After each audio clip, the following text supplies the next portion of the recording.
What's up, retirees and future retirees? I wanted to think out loud about the Trump tariff theory that I have in my head. So, I mean, I don't hate the guy. I just think that he's doing things where it causes too much pain.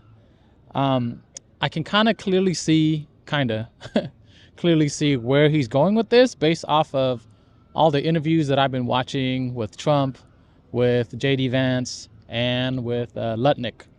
Now, I watch everything. I watch MSNBC to Fox News to Bloomberg to BBC to CNN. I watch everything and everything to anything and everything is what I meant to say, to kind of get myself knowledgeable about what is going on right now economically and politically, because they kind of go hand in hand. So, I'm not really into politics, but like I said, politics and the economy kind of go hand in hand because of laws and rules and all these other things that are going to be changing. So that's what I wanted to talk to you about today, about my Trump tariff theory. So I've been watching all these interviews, and what I've noticed most is that they like to trash talk the previous administration a lot. It's like almost every interview Trump will be like, the stupid Joe Biden and the previous administration, Democrats this. I'm an independent, by the way. It's just like, okay, we get it. Claiming that the previous administration did a horrible job.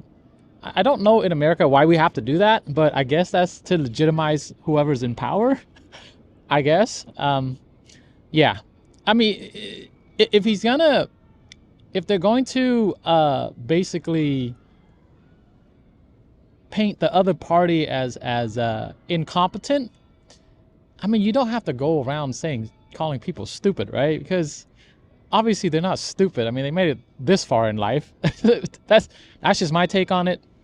And what I think that does is just tricks people into thinking that the previous administration did horrible, which I thought they did so-so. It wasn't great and it wasn't like horrible either. And the economy was doing pretty well. And then one thing I wanted to also say was that they were consistently, J.D. Vance and Lutnick, they said the economy was weak. But then, like, when I'm watching all these other Squawk Box and all these other like even Bloomberg and DW, they're talking about the economy, and a lot of people, and even I believe Fox, even they said the economy is not that bad. And so I'm confused there, because the administration saying it's bad, but then the experts who get interviewed by all these different medias are saying, well, the economy was actually pretty good. We're confused about all the tariffs. No one sees why the tariffs are coming about, and it's going to cause a lot of pain for the American people and Canada and China, and now this 200% tax on the EU wine from France. It's just like, okay. Listening to Dave Ramsey and everybody else talking, it's not like we don't know that the other countries are playing unfair, and then America's over here playing Big Brother, like, oh, I'm gonna help you. Okay, now I'm done helping you. So Trump comes in and is like, okay, we're done helping. All right, y'all need to pull your own weight. That's basically how I understand why Trump is doing why Trump is doing things the way he's doing it. So I get it. All right, from an economical standpoint, I get it. But at the same time, I'm just like, well, this type of economic condition is for people like me. Like, I have a solid income. I'm not gonna worry about finding food. I mean, I'm here at Knott's eating food because this is my way to battle the rising costs, and so that way I can put more money to be saving into my savings, what I meant to say. So yeah, and here's my theory. Okay, this is going to be an induced recession, if a recession is going to come about, to bring down the interest rate, because a lot of people are saying the same thing, and I kind of agree with them, that if Trump's able to pull this off, put people in a lot of pain, and then somehow lower interest rate, refinance the interest rate for the excuse me, there's a fly flying at me. Lower the interest rate to renegotiate shall I say, because he likes negotiating. He's a deal maker. Maybe get lower interest rates for the national deficit, right? 36 trillion, 37 trillion, something like that, right? So that would save a lot of money in the long run. Like, I get that, but at the same time, I don't see why it's necessary, and I think that there could have been a better way. So, listening to Lutnick interview this past week, I think it was by Bloomberg, and he got asked some pretty tough questions.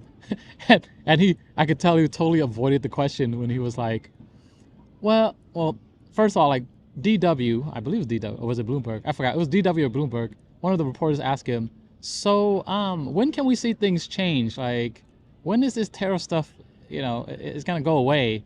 And he did not even answer the question. He just straight up was just rambling on and on about something else that had nothing to do with answering the question, which I was like, okay, deflecting.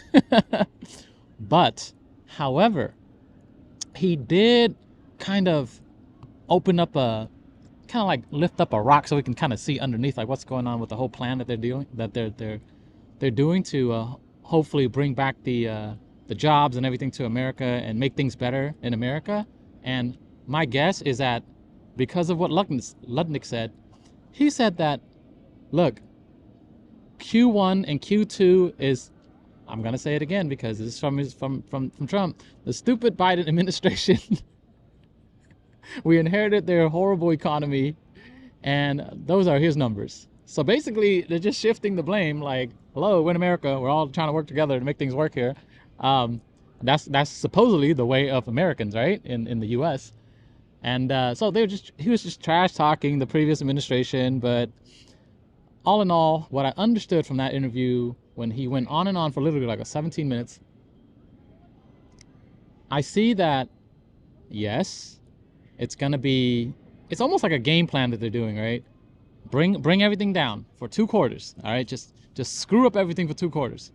And then once we have all our chips on the table and we can see everything and where everyone's at, like all the EU and Canada and China and all that, and then they're going to try to bring back the economy and then raise it for Q3 and Q4, because that's exactly what Lutnick said. I mean, this guy is supposed to be like running our treasury or something like that, right? So yeah, I think that's what's going to happen. So my advice to the folks who are in a lot of pain right now, for me, myself included, I have $100,000 plus saved. So I started with like $108,000. I saw my retirement saving, my 403b, went down to $105,000 and then came back up to $107,000 this week. So now, if I'm thinking this in terms of people who have millions in saving, all right? Or let's just keep it a simple number, 1 million, right? If mine dropped by that much, right? Let's say I had 100,000 saved. I see $3,000 or so drop. That's a 3% decrease, which means that is $30,000 for people who have like $1 million saved. So I can kind of see where people in retirement are freaking out, or people who are about to retire freaking out, and then they're like trying to switch all these things around and rebalance and all that stuff, take the fees, take the costs, take the some people might take penalty fees. Some people are selling stock and then taking the tax hit right now and trying to rebalance and all that. To me, I think that based off of what I learned from Lutnick's interview, chill. If you have money saved up, use that money first. Keep your money in your retirement account. Now, again, this is just me projecting, not financial advice. I must say that because I don't want to get in trouble with people. I would say chill. Just let the money sit in the retirement account and let it come back up. Because if Lutnick is giving us a glimpse into what their economic plans are, if they're planning for Q3 and Q4 to come back up, look, if they can make that happen, you shouldn't be worried about taking any money or switching anything around in your retirement. So that's one thing that I also wanted to get out to, is like, that's my theory. It's gonna go down for Q1 and Q2, and it's gonna come back up. So recession, I don't know. We'll see. But I wouldn't worry too much about all this tariff stuff. It's probably gonna be a blip in the long run. I understand that the people are gonna go through a lot of pain for those of us who, are not in positions like me to have like, you know, expendable income, so, to like just buy more stocks. I literally bought more stocks. Why? Because this is a buying opportunity. Again, this market condition is made for people like me, not for people who are struggling, living paycheck to paycheck, so on and so forth. And again, I really feel sorry for you. And my advice to you, for those people who are living paycheck to paycheck, don't buy stuff.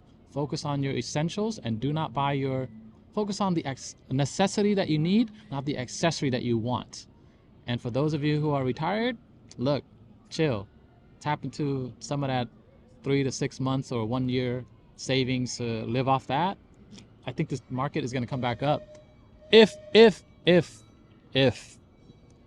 Trump and his crew can make it work where Q3 and Q4 come back up. All right. Well, I hope everybody is doing okay out there. Thank you for listening to my theory. If it does happen that way, that'll be interesting to see. Stay safe out there. Make sure you save well, love your family. And I'm going to go back home now because I'm done eating. I wanted to make this video real quick and then go back and do chores, laundry, so on and so forth. And I got martial arts practice with my students. And I'm just hoping that everybody have a great day, have a great week, have a great month. And I hope that you find ways to cut your spending and at the same time, you know, for those of you who are investing, make good choices to invest in. Like for me personally, I'm doing like dividends. That's what I'm gonna do. So yeah, I just hope everybody's doing well. That's all I want to end with. All right. Okay. So, oh, and by the way, if you're wondering, you know, how I saved $100,000, you can watch that video right there. And also, if I can save $100,000, that video is gonna kind of help you. You can do it too. I believe in you. All right. Okay. So we're gonna say goodbye now with rock, paper, peace. I'm out.